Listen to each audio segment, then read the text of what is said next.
We are going to start tonight. We are roughly, probably at least 3/4 of the way through the Old Testament, and we are at Nahum tonight. And Nahum, the word association with Nahum would be flood. We are about 150 years after Jonah gave his message to the Ninevites. They weren't judged for their sin. We all remember Jonah. Jonah was told by God, you will go to Nineveh, you will tell them to stop hitting each other with fishes. Well, at least that's the VeggieTales version. They listened, they repented, and God did not destroy them at that point. We are now 150 years later, so obviously Jonah is not on the scene.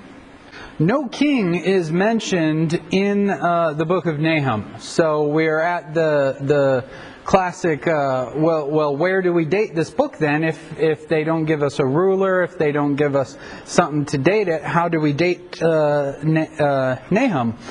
Nahum does mention the fall of Thebes. And Thebes, a city in North Africa, did fall in 663 BC. So we know that Nahum must have happened after 663 BC. We also know that he's prophesying the fall of Nineveh, and Nineveh falls in 612 BC. So we date Nahum somewhere between 663 and 612 BC. There was a time when both the books of Nahum and the books of Jonah were criticized by Bible critics and so forth, because the book of Jonah specifically mentions that the city is so big it takes him 3 days to go through Nineveh. They said that's impossible. Cities weren't that big back then. That's obviously an error in the book of Jonah. Nineveh was discovered. It's in what is modern-day Iraq. And when it was excavated completely, they saw, wow, we were wrong. They did have huge cities even that early. And so the book of Jonah was vindicated on the size of the city, or the criticism of the size of the city. Jonah had already called the nation to repent, and they did repent and turn to God. Since that time, they had reverted back to their way of slapping each other with fishes. We all know that VeggieTales is 100% accurate down to every detail. Therefore, we take that. Anyway, I'm done with that. Assyria. The city of Nineveh was part of the Assyrian Empire. And the Assyrians had already taken the northern kingdom of Israel captive, and they had caused Judah, the southern kingdom, a lot of grief. Remember last week we talked about after Solomon, his boy, becomes king, he ticks off the northern tribes. The northern tribes say, what have we to do with David? David, take care of your own house, we'll take care of us. And we get the northern kingdom of Israel and the southern kingdom of Judah. Well, by the time Nahum comes around, the northern kingdom had already been taken out. The Assyrians had already come, taken them in what's called the Assyrian captivity, deported them, and they had gotten to Judah, but they didn't conquer Judah. Genesis chapter 12, verse 3, deals with the Abrahamic covenant. There are 3 parts of the Abrahamic covenant: land, seed, and blessing.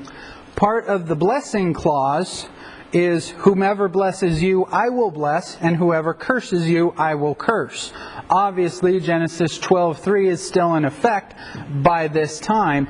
The Assyrians had obviously cursed God's people. Whoever curses you, I will curse. And that's why God comes against the Assyrians in this way. If we were to turn to Exodus chapter 34, verses 6 and 7, this is where God is passing by Moses, and he's proclaiming his name, the Lord Almighty. And one of the things he mentions when proclaiming his name to Moses is slow to anger and abounding in love. That part about slow to anger. God promised judgment in Noah's day and waited 120 years to bring the flood. God told Abraham that the Canaanites were wicked, but He waited 4 centuries to punish them. And Israel, both the southern kingdom and the northern kingdom, purposefully entered into idolatry, but did not receive their punishment for 210 years. So I do believe when God says slow to anger, I do believe that He's accurate in His description of Him, of Himself. We now get into the next book, which I have heard pronounced several different ways. And in fact, I tend to pronounce it 2 different ways. And so as we go through this book, half the time I'll probably call it Habakkuk, and the other part I'll probably call it Habakkuk. I've heard it pronounced several other ways. I'm not exactly 100% on the pronunciation of it, but here we go into Habakkuk. And the imagery to have in your head as we get into Habakkuk would be a watchtower. Imagine a fortified city with walls and everything, and obviously you need a watchtower. And that way somebody can sit up on the watchtower and look out and see, oh, here come the Assyrians from the north, here come the Egyptians from the south, here come the Babylonians from the west, etc., etc. Now, the main lesson in Habakkuk is the holiness of God and His dealing with sin. By this time, we've already seen the miracles with Moses, the miracles with Elijah. We have seen so much of God by this point that Habakkuk writes. We already know God is holy, and God describes Himself as holy, and God acts holy. And with His law, we can see that God has to deal with sin. God must deal with sin.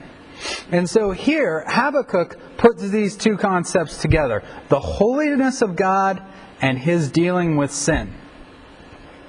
Habakkuk is a guy who is concerned with Judah's sin. So he is in the southern kingdom of Judah. He sees the people of God who have God's law, who have God's temple, who have seen the hand of God at work in their life, not living the life they ought to be living, not doing the things they ought to be doing, and he is concerned about it. He goes and he cries out to God to intervene. Goes out and cries out to God, God, we're supposed to be your holy people, we're supposed to be your nation, and look at how we're living. You need to do something about this. And God tells him that His rod is already at work. Chapter 1, 5 through 6. Habakkuk uses a very interesting term, and that is the Chaldeans, from chapter 1, verse 6. This term is for the 11th dynasty of Babylon, dating this book to between 640 and 598. A more likely, a closer date would be between 610 and 605. And we know this because the Babylonians attack in 597. All of this, of course, BC. Because he uses the term Chaldeans to describe Babylon, this is one of those evidences for the historical accuracy of the Old Testament. The fact that he calls the Babylonians the Chaldeans in this time period shows that he's there. He knows what's going on. This isn't made up history. This is fact. One of the major lessons to take from the book of Habakkuk would be that God is not limited to how He can and will work. I think Christians are guilty sometimes of having a very limiting view of God. That's not a limited view of God, that's a limiting view of God. In other words, they think that perhaps there are some things that are outside of God's control. The 2008 election. Obviously, God must have not been in control because Barack Obama got into office. That is a very limiting view of God, to say that somehow because Barack Obama got into office, God must not be in control. I would look at a view like that and go, how small is your God that an election could be outside of God's control? I think one thing that we cannot deny through the honesty of Scripture is God is in control. Period. Not God is in control of Christians, not God is in control of some situations. God is in control. In the book of Habakkuk, he tells Habakkuk that I'm going to bring the Babylonians to punish my people. And Habakkuk's first reaction is, how can you possibly use the Babylonians? They're worse than your people.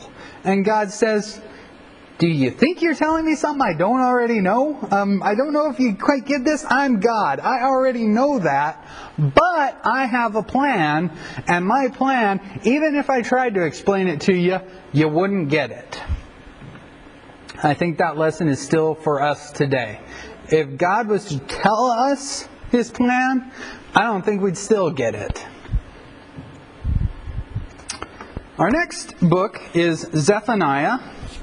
This is one of those books we were just talking about. My wife gets Zephaniah and Zechariah confused, and I don't blame her. I get the prophets confused also. The word association with Zephaniah would be Day of the Lord. And Zephaniah is the great-grandson of King Hezekiah. He is one of the good kings of the southern kingdom of Judah. One of the definite major lessons to take away from Zephaniah is individual salvation. And what I mean by that is, yes, God did make promises to the nation of Israel. He did make promises to Abraham that your seed will be blessed and things of that nature. However, we can still see throughout the pages of the Old Testament, there were those who were still punished. Those who didn't obviously believe. Those who didn't obviously trust. And so forth. And I think, personally, that Zephaniah is still relevant today. Because I think there are people who might mistake, oh, I go to this church, so I'm okay. I go to that church, so I'm okay. My church has this name on the building, so we're okay. My grandma went to that church and my grandpa founded it, etc., etc., etc. And you think, based on their theology then, you get into heaven by showing God your card that your grandpa got 2 generations ago. One of the major lessons, I think, that everybody needs to know is God has absolutely no grandchildren. He either has children or He doesn't have children. You're either a son of God, son or daughter of God, or you're not. You're not a grandson of God. You're not a granddaughter of God. You're not a granddaughter twice removed. Can you have a granddaughter twice removed? Anyway. Now I'm thinking about it too hard. Zephaniah is raised up to help King Josiah bring back Judah to God. But judgment is still coming upon the nation. By the time Zephaniah is on the scene, prophets have already prophesied the destruction of Jerusalem. God has already said the Babylonians are going to come and going to take Judah captive. King Josiah, he's a young king when he comes to the throne. And when the book of the law is found, he turns back to God. Josiah leads a revival, a turning back to God. And because of that, God postpones judgment on Israel, the southern kingdom of Judah, postpones judgment upon them, and probably in so doing, by raising up Zephaniah, by raising up Josiah, by postponing the Babylonian captivity, probably opened the door for more people to repent and turn back to God. Is that not the same goal that we have today? Yes, everybody in here, I hope, wants the second coming to happen. But I think all of us can think of at least one person. And I hope you can think of more. But at least one person who you'd like to see them come to the Lord before the second coming. We're now moving into a group of 3 prophets which are called the post-exilic prophets. And that simply means post-exile prophets. We talked about this when we were going through the history books. When we get to the end of 2 Kings, or when we get to the end of 2 Chronicles, both the northern kingdom and the southern kingdom are already in captivity. Then we move into Ezra and Nehemiah, and that's the return and the restoration to the people to the land. So Ezra and Nehemiah would be our historical books to go with Haggai. Haggai and his buddy Zechariah, and finally their friend Malachi, are our post-exilic prophets. Major lesson from Haggai would be, keep on task and remember the consequences for disobedience. What's going on here? The people are back in the land, and guess what starts to happen? The same things that got them exiled in the first place. When they got back to the land, they were all happy. They were all, we'll go back to the land and we'll rebuild the temple and we'll reestablish Mosaic worship. Well, a couple years have gone by. They're working on their houses and have forgot about working on the temple. They've started businesses and planting crops and things of that nature. And they're more interested in getting the farming done than getting the temple done. And so Haggai has to come on the scene and remind them, you need to keep on task. And remember, there were consequences for our ancestors when they disobeyed God. Why do you think that we're going to get a pass if they didn't get a pass? He reminds the people to rebuild the temple. The people repent and they get back to work, which is, of course, a good thing. I think that this is a good message for today also. How many people, and I know I need a Haggai in my life every once in a while asking, are you really focused on the ministry? Or are you focused on the Oz ministry? Ozistry. Are you interested in Ozzy's direction and Ozzy's wants and desires, or are you interested in God's wants and desires and so forth? So I think everybody needs a Haggai every once in a while. Zechariah. Our next book is Zechariah, and Messiah would be the word association with Zechariah. Next to Isaiah, he has more to say about the coming Messiah than any other book of the Old Testament. Zechariah is a priest. We picked that up from chapter 1, verse 1. He is the grandson of Iddo. That's a good name. Iddo is mentioned in Ezra chapter 5 verse 1 and Nehemiah chapter 12 verse 4. Iddo is a priest who comes back with the original people coming back to the land under Ezra and under Nehemiah. And so he's one of the first priests back in the land. So if Zechariah is his grandson, we're about 2 generations after the people have gotten back into the land. And Zechariah is a contemporary of Haggai, and Ezra mentions the two in Ezra chapter 5 verse 1. One of the big reasons for Zechariah, I believe, the people responded to Haggai's preaching.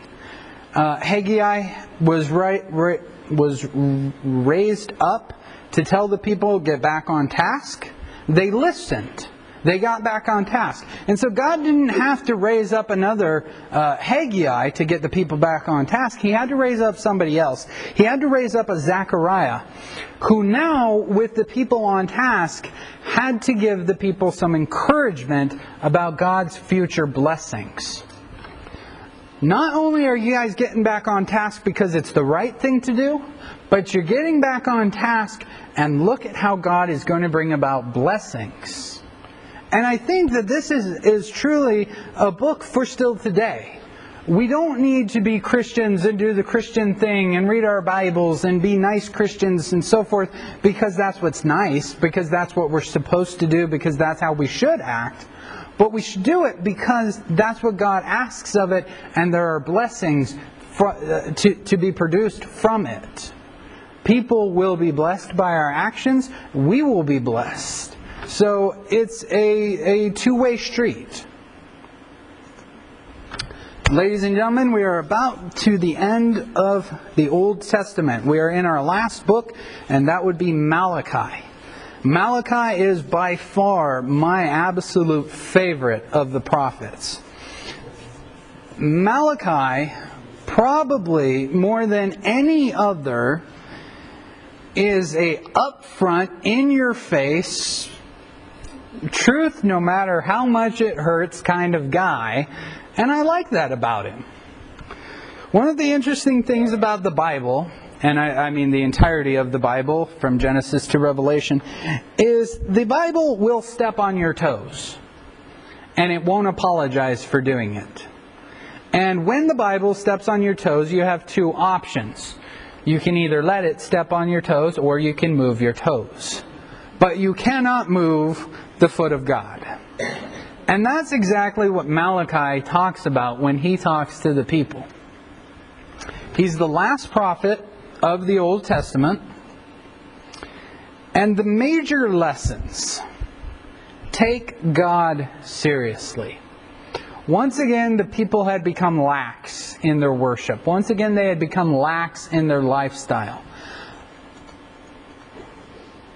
And Malachi has to remind them that God is not a game. God is not something to just play whenever you feel like it. God is something to take seriously. This book is so intense. It's intense on God's love. It's intense on the unfaithful acts that the priests are committing in Malachi's day. It's intense on the backsliding of the people not doing what they ought to do. Malachi gets right up in their face and calls them out on it. Tomorrow morning I'll actually be giving the communion meditation, and I'm actually going to be reading out of the book of Malachi, because Malachi, he's not afraid. He is the bad boy of the Old Testament, if you ask me.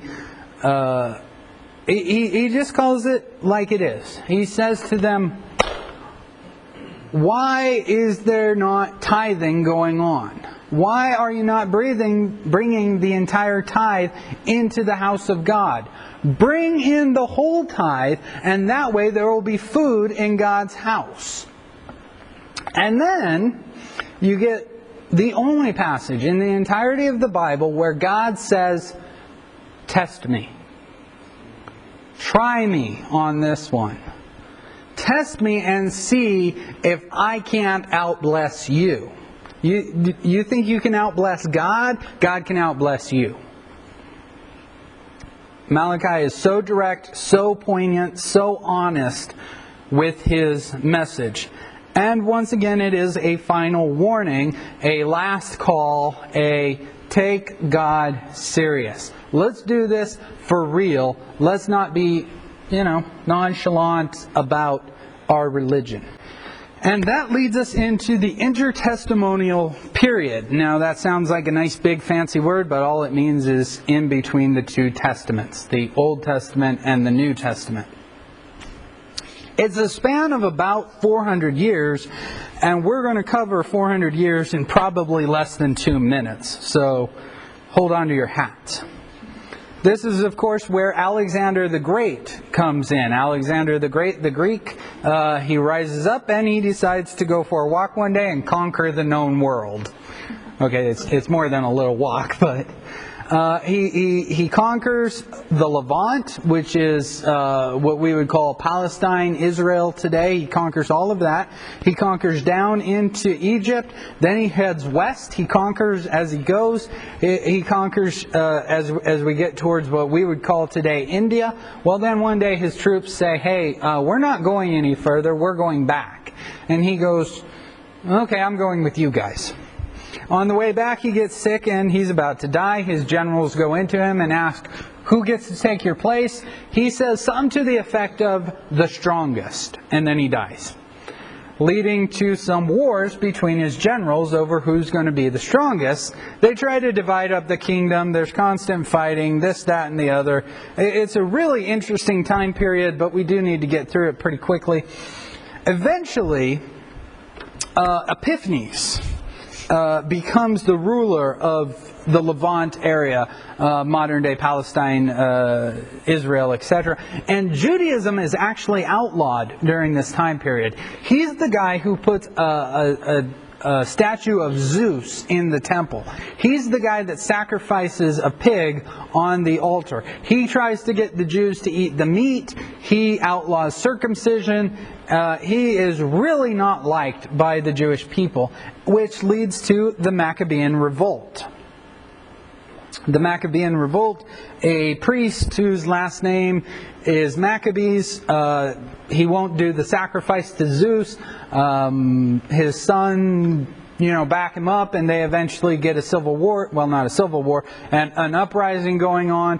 Jews trying to conquer the land and get Jewish rule reestablished. They do a really good job, and then they start fighting each other. And they're actually basically fighting each other when Rome invades. And of course, Rome invades Judea, and General Pompey, marches on Jerusalem in 63 BC. That is why in our Bible, we get to Malachi, we get to the end of Malachi, we flip 2 pages, and all of a sudden we're in Matthew, and all of a sudden Rome is in charge, and everybody's talking Greek.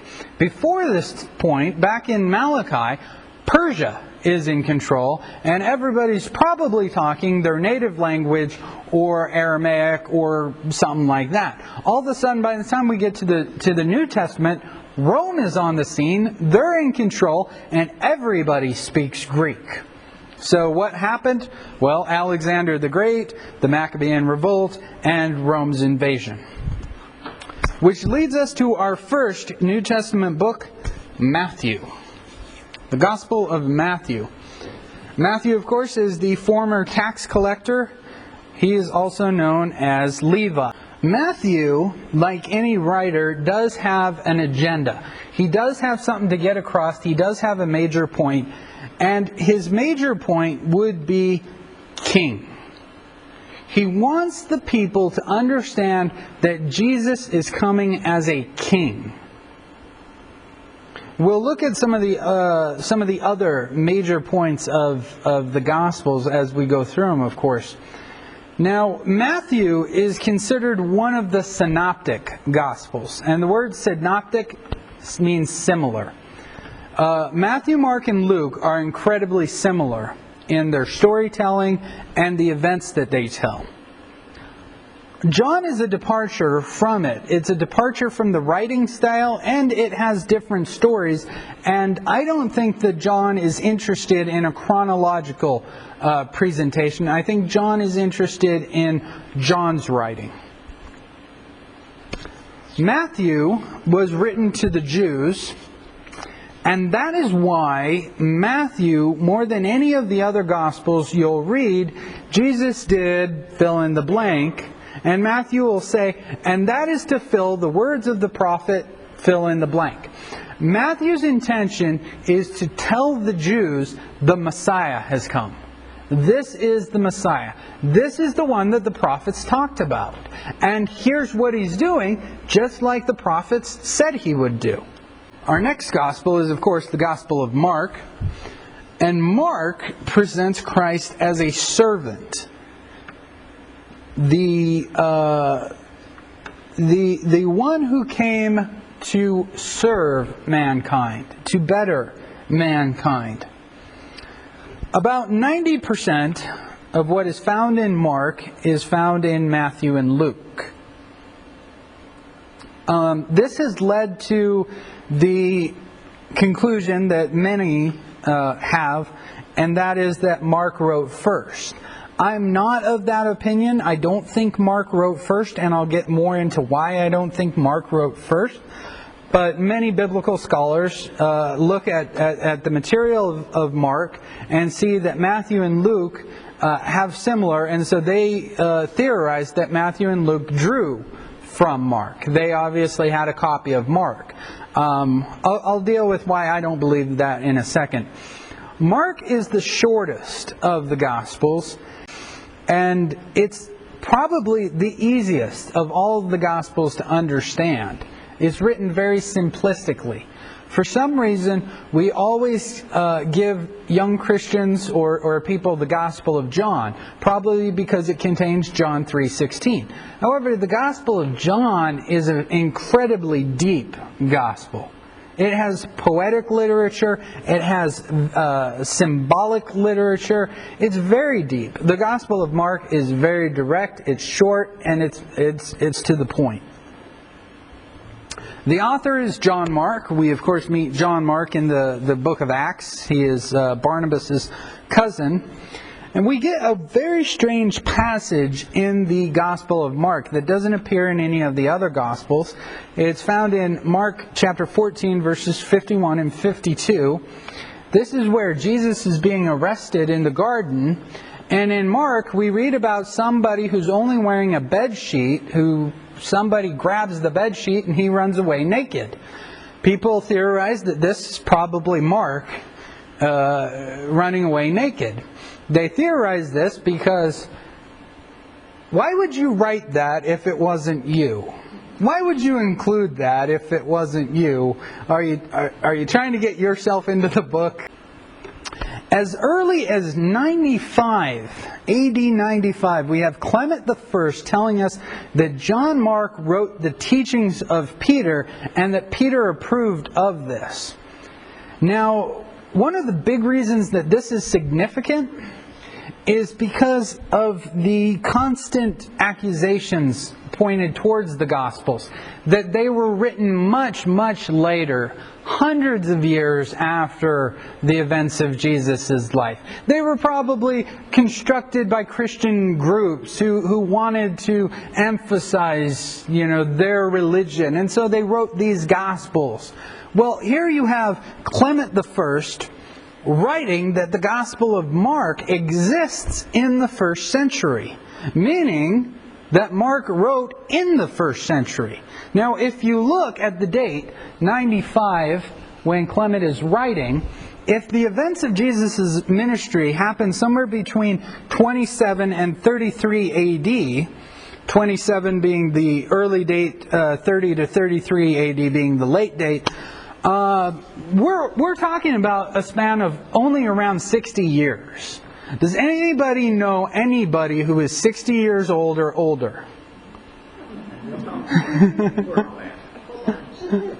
So 60 years is within the lifetime of people. People live to be at least 60, right?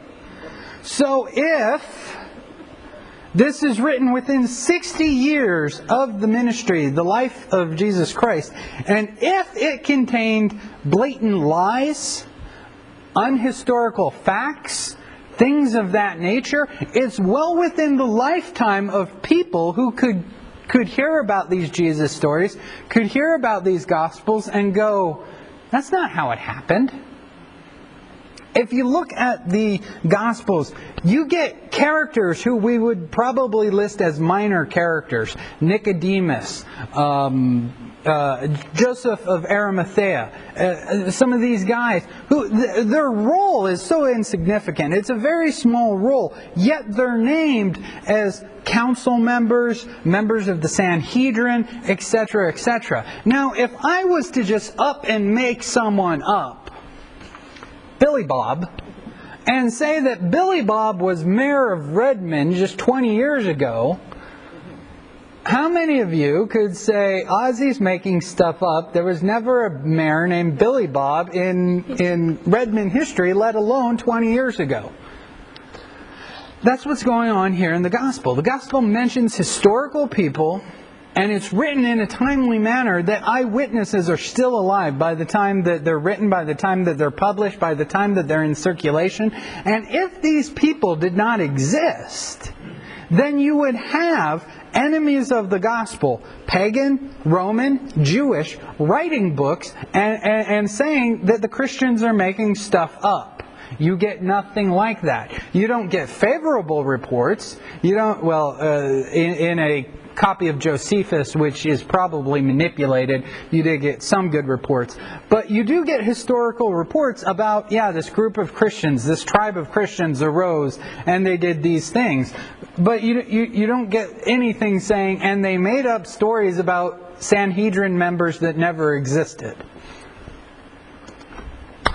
As early as AD 100, Polycarp, who is a disciple of John, says that Matthew wrote first and John Mark wrote the teachings of Peter. That's why I don't agree with the theory that Mark was written first, because we have a first century church father saying that Matthew was written first. Luke. And the point of Luke would be the historical certainty of the gospel. That's why Luke is one of my favorite of the books of the Bible. It is concerned with historical facts. It is concerned with the honesty of the gospel. The biblical writers are concerned with, we are talking about historical facts, we are talking about historical people in historical places that truly happened in time and space. Luke begins his gospel with, I myself have carefully investigated everything from the beginning. I too decided to write an orderly account to you, or for you, most excellent Theophilus, so that you may know the certainty of the things you have been taught. Luke writes both the Gospel of Luke and the book of Acts to this person, Theophilus. And his concern is to tell Theophilus the historical nature of this Christian faith that you have adopted.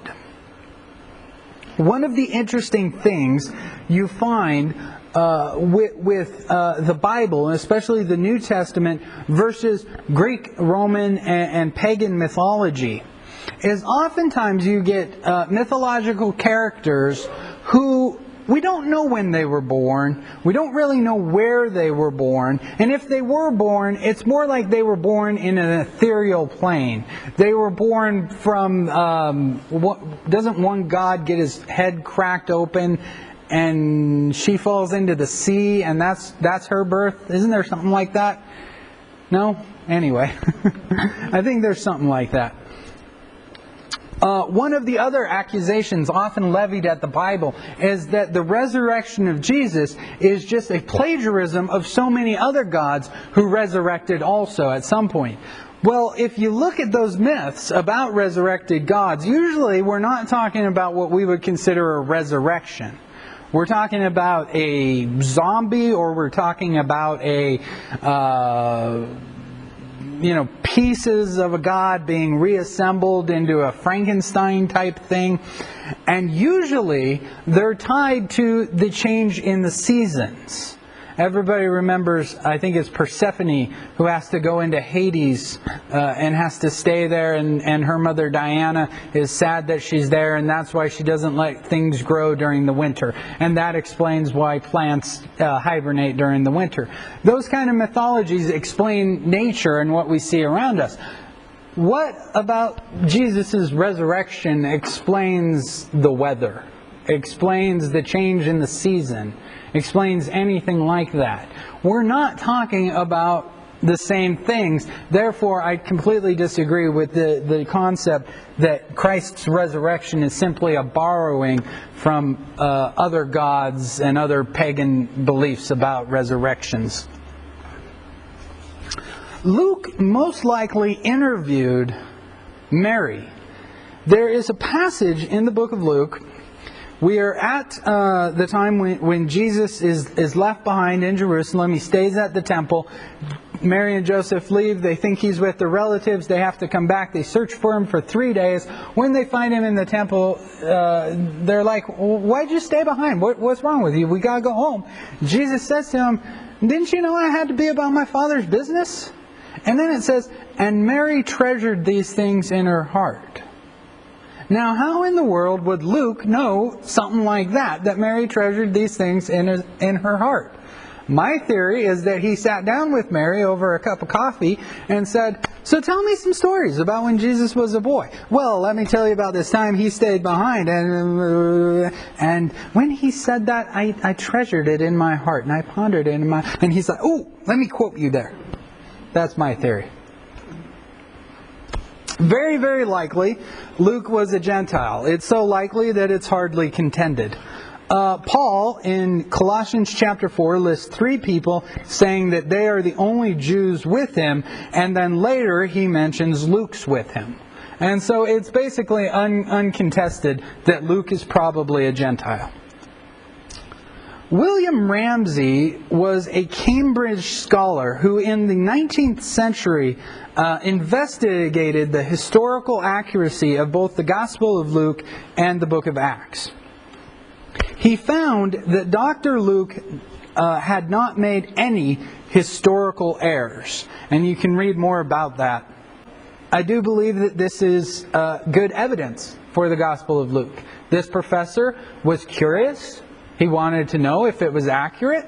He went about investigating it, and he found it to be accurate. He followed the evidence where the evidence led, and that's what I encourage everybody to do. I don't want anybody to accept Jesus Christ as Lord because I told him Jesus Christ is Lord. I don't want anybody to accept Jesus as Lord because they think they have some sort of warm fuzzy and Jesus makes hearts and rainbows appear. Because the moment those hearts and rainbows disappear and life happens again, they're going to go, oh, I guess that Jesus thing was only a phase in my life. No, I would much rather see people investigate Jesus Christ. Jesus says that himself. Count the cost. It's not easy to become a Christian, and it's not easy to live as a Christian. If it was, I think the whole world would be Christian. I think if everybody got a Porsche for converting to Christianity, I think we would have a lot of bad converts who just want their Porsche. I think if everybody would become a Christian, all of a sudden had good luck all the time, and was constantly winning the lottery, one, I think the lottery payouts would be much lower because people would be constantly winning, and two, I think people would then be using Christianity as just a, what can I get out of this? I think Sir William Ramsay is a good example of what to do. Investigate. Just to give you a timeline, we are going to make it to Ephesians before we take a break. So we do have a couple more books to get through. Matthew is concerned about Jesus being born Messiah. Mark is concerned about Jesus being the servant of God. John is concerned about communicating that God became man.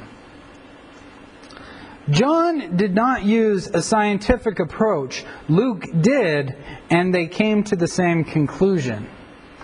Luke went about investigating this because he was not an eyewitness. John was an eyewitness.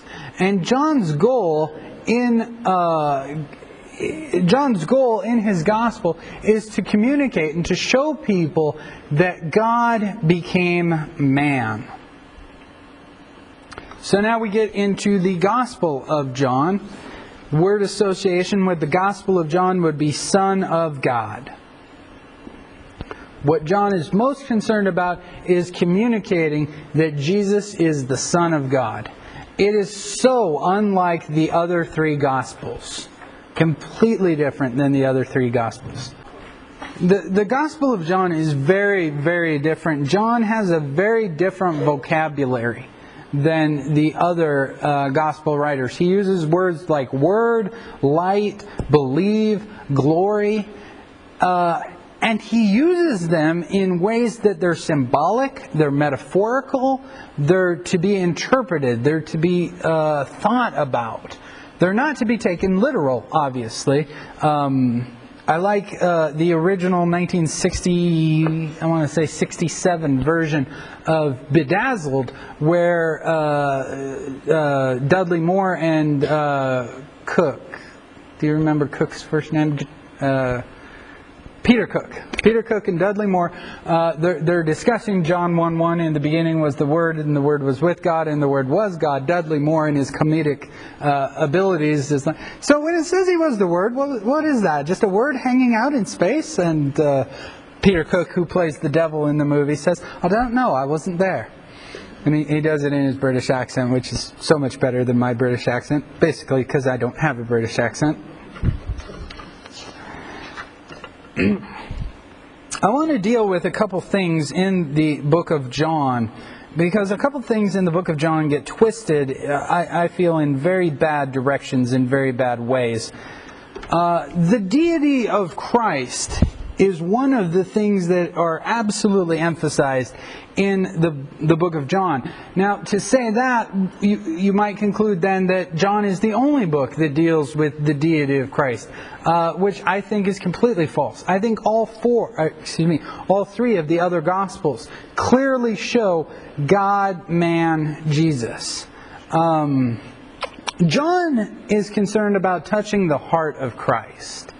He's concerned about showing elements of Christ that are not necessarily emphasized in the other Gospels. He emphasizes the deity of Christ without losing the humanity of Christ. One of the things that stand out from the book of John is, of course, the shortest passage in the Bible, which is Jesus wept. Here, Lazarus is dead, his sisters are crying, and we get a passage that says, and Jesus wept. Why? Because Jesus was feeling emotions. Jesus was connecting with his audience. Jesus was feeling their pain. In the book of John, we also get passages about Jesus was tired and so he rested by the well. We get passages about Jesus was hungry and he ate. We get these kind of passages that show Jesus Christ's humanity as well as his deity. The deification of humans. There's a teaching out there that man can become God. And they often cite a passage found in the book of John. John chapter 10, verse 34. Jesus answered them, "Is it not written in your law that I have said you are gods?" And so those who teach this deification of humans glam on to this passage and say, see, Jesus teaches the deification of humans right here. Well, here Jesus is quoting Psalm 82:6. And first, note what he doesn't say. Note what the passage doesn't say. If you're a good person, if you're a faithful person, you'll become a god. There's no mention in either the John passage or the Psalms passage about join this church, be baptized by people with the right authority, do all of these things, get married in the temple, and you will become a god. There's nothing about that in this passage. Second, and finally, note that Jesus is making a point. He's quoting this to Jews, and he's trying to make a point to the Jews. He's saying that if these unjust men are called gods, and it's not blasphemy, then why do you say it's blasphemy when I say I'm the Son of God? That's the intention of Jesus' quotation of this passage. This passage is referring to a period where there were human judges to make judgments according to God's law. And they are sometimes called gods in that place. If these people, who are humans, are called gods in the Old Testament, and it's not blasphemy, then why are you guys calling it blasphemy when I say I'm the Son of God? That's Jesus' purpose for quoting this verse. That's Jesus' point to the Jews. And like I said, there's nothing in this passage about becoming a god. That leads us into our next book, the book of Acts. And the book of Acts is all about the church. It is to show how the church was formed from Jesus. We're not talking about a church that cropped up, 20 years after the events and the life and ministry of Christ. And now they're old men and they think, we should retire and we should write our Gospels. That's not what happened. The book of Acts begins with the ascension of Christ into heaven and them standing there going, now what do we do? And an angel appears to them and tells them, get busy. You got work to do. Get to work. The book of Acts has nothing bad about the Jews. Things that should stand out against the idea of the book of Acts being anti-Semitic is the first church was probably primarily Semitic. The first 12 chapters, 1 through 12, deal primarily with Peter, and the last 13 through 28 deal specifically with Paul and Paul's ministry. This, I think, fits Jesus' description. You are to take my message to Jerusalem, to Judea, to Samaria, and to the ends of the earth. That's how we start, and we go out, and we go out, and we go out. And that's why we start with Peter, who starts in Jerusalem and Judea throughout the rest of the world. I like how Pastor Chris ended the sermons on the book of Acts. How the book of Acts doesn't end with a proper ending. The book of Acts just ends because the book of Acts is not the story of Paul. It's the story of the church. It's the story of Christ's church. We now get into the book of Romans, which is Paul's first epistle. The reason that we have the Paul epistles in the order we have them in our Bible is not because that's the order that Paul wrote in. The first epistle was not the epistle to the Romans. The epistle to the Romans is the longest epistle, and that's why it's the first one. It goes from longest to shortest in our Bible, except where there's a first and second. That's why 2 Thessalonians is right after 1 Thessalonians. Faith is the word association with the book of Romans. And the book of Romans, more than any other book, is probably a how then shall we live kind of book. We have all had how then shall we live moments in our life. I hope that at least getting married is a how then shall we live moment, because before you only had one mouth to feed, one person to clothe, one person to take care of, etc., etc. Now you got two, sharing the same house, sharing the same room, sharing the same closet, sharing the same dresser in probably a lot of situations. And you have to ask yourself, the day after your marriage, how then shall we live? The Roman church was likely both Jew and Gentile. It was probably a 50-50 mix. However, the epistle is most specifically written to the Gentiles who are among the church. So, although the Jews do sometimes get kicked out of Rome, depending on who the Caesar is, this is specifically written to both the Jews and the Gentiles, but probably a little bit more to the Gentiles, because it's probably a little bit more of a Gentile church than a Jewish church. He emphasizes that salvation comes not by works of nature, as Gentiles might think, and not of works of the law, as Jews might think, but by grace from first to last. In other words, when we get to heaven, there's not going to be a two-section heaven. And in this section is those who got saved by works of the law or by works of nature. They somehow earned God's favor. They somehow dissuade the wrath of God. And then on this side is those who simply relied on Jesus. Those who simply relied on grace. No, there's only going to be one section in heaven, and that's going to be everybody who relied on grace. Everybody who trusted in God.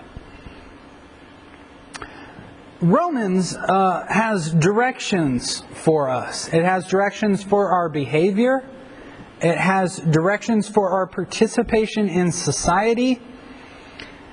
And conduct towards other Christians.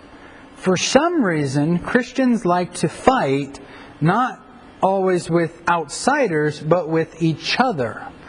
This is not something that's new to the 21st century.